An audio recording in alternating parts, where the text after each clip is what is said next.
Hello there. Today I want us to look at various leadership styles. Each and every leader has their own leadership style, and this is what enables them to deliver on whatever the goals that they set to achieve. So when we are talking about leadership style, a leadership style is an approach or a behavior or method that a leader uses to guide, motivate, and manage the people that he is leading towards achieving the goal. So each style reflects different characteristics, and it also looks at various ways in which this leader makes decisions, at the same time how this leader delegates or resolves disputes. And this is what now differentiates one leader from the other. So today I want us to analyze about six leadership styles which you as a leader you can use. And in this case, you are not only limited to use one leadership style. You can use as many leadership styles as possible depending on the situation that you are in. Now, the first leadership style that I want to look at is what we call autocratic leadership style. Autocratic leadership style, this is a type of leadership where leadership or authority is centralized in one leader who is at the top. So the leader makes decisions alone. So in this case, the person who is at the top makes decisions alone. In most cases, without consulting people who are lower or people that this person works with. And this type of leadership emphasizes on the rule, and it is very strict in terms of following the rules and always making sure that you achieve the vision of the leader.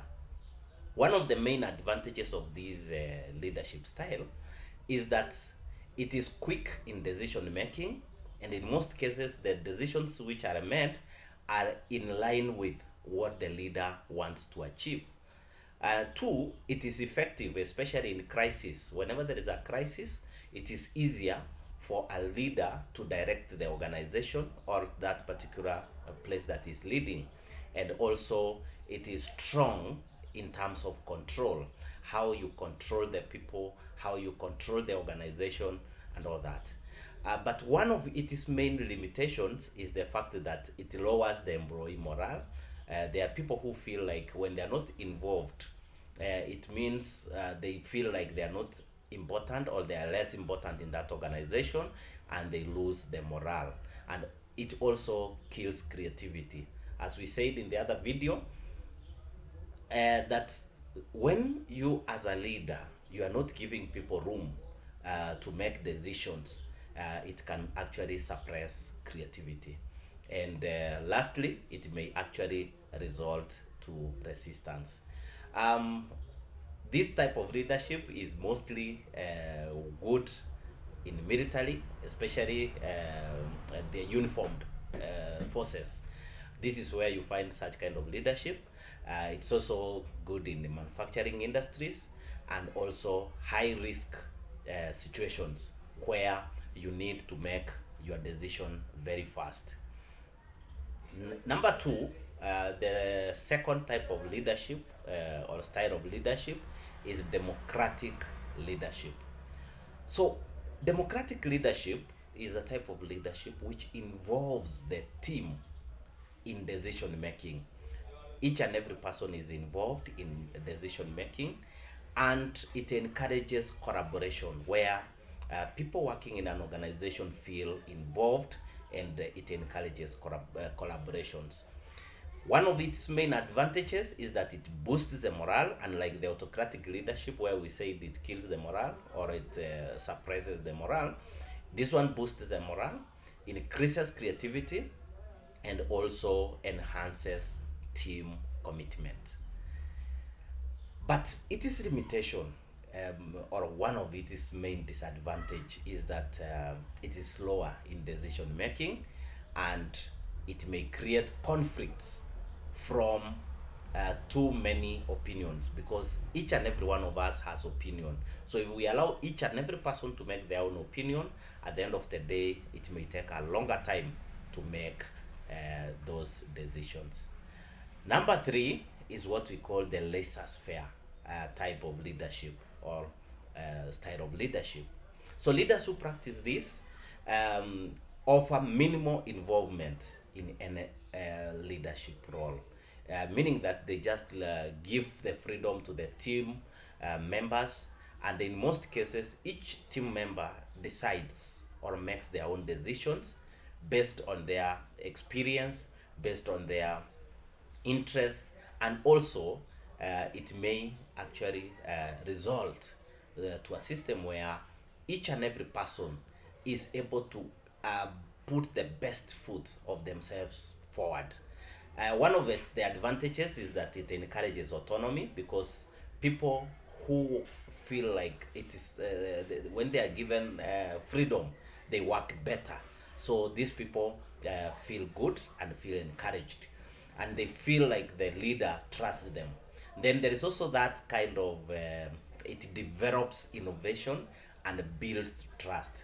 You know, when somebody has been trusted with a certain responsibility and no follow-ups and all that, that person feels like the leader trusts them, and due to that, it builds trust.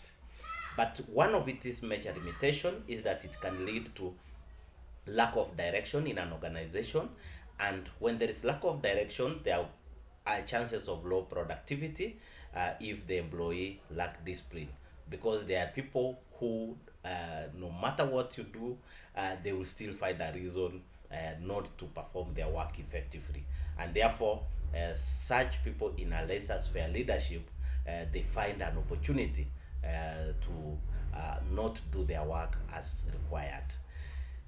And number four is what we call transformational leadership style.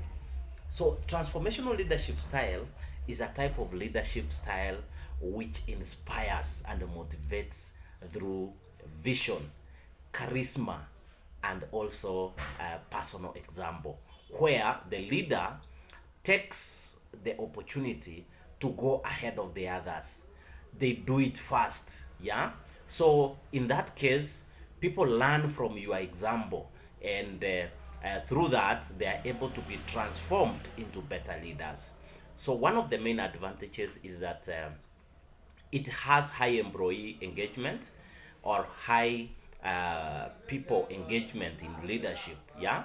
It also fosters innovation, and most likely when people get motivated, their drive goes high, and these people are able to achieve long-term goals, and that is one of its main advantage, because it transforms many people into leaders.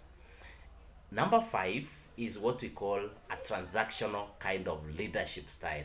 So, transactional kind of leadership style, this is where the leadership is based on a reward system, where those who do well are rewarded, and those who don't perform, actually punishment is prescribed upon them. So in this case, the performance is transactional. You perform well, we reward you. If you don't perform, you are punished.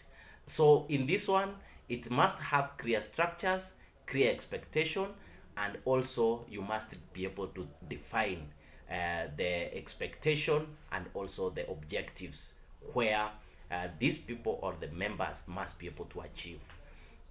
One of its main advantages is that it is efficient in achieving short-term goals. So that if you have a project that you are running and you have given people authority to do the project, you can actually be able to track the development or the growth in terms of what they have been able to achieve, what they have done so far, and what is remaining. So, in other words, it is very efficient in achieving short-term goals, and also it needs you to clarify the roles. Each and every person must have their roles specifically designed, so that you can be able to measure what they have done. Then one of its limitation or disadvantage is that it limits creativity, because People will do their work based on the goals or the roles that you give them. So meaning that nobody will go over and above to do anything that is not within the scope of their work. It overemphasizes on achievement of goals rather than doing the work well, and therefore there it can actually cause some challenges, and that's why it is called transactional, meaning that you give me this, I give you that. Then number 6 is what we call servant leadership, and this is where most of the church leaders lie, where you focus on serving the team members, you prioritize well-being and the development of your members.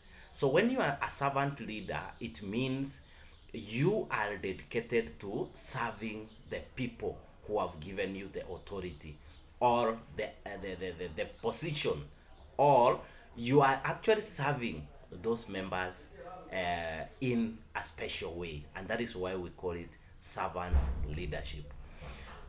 One of its advantages is that it builds trust, it has strong ethics, and it also enhances teamwork.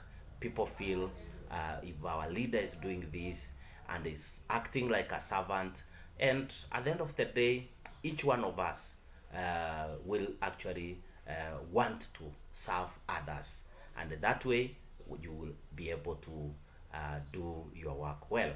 And one of its disadvantages is that it may be slow in decision making, and the leader risks being seen as too soft, because when somebody is a servant leader, everybody will feel like the leader is too soft, and sometimes you'll find that most people do not come out strong in terms of what they are meant to do. They will feel like the leader will understand because he's a servant of the people.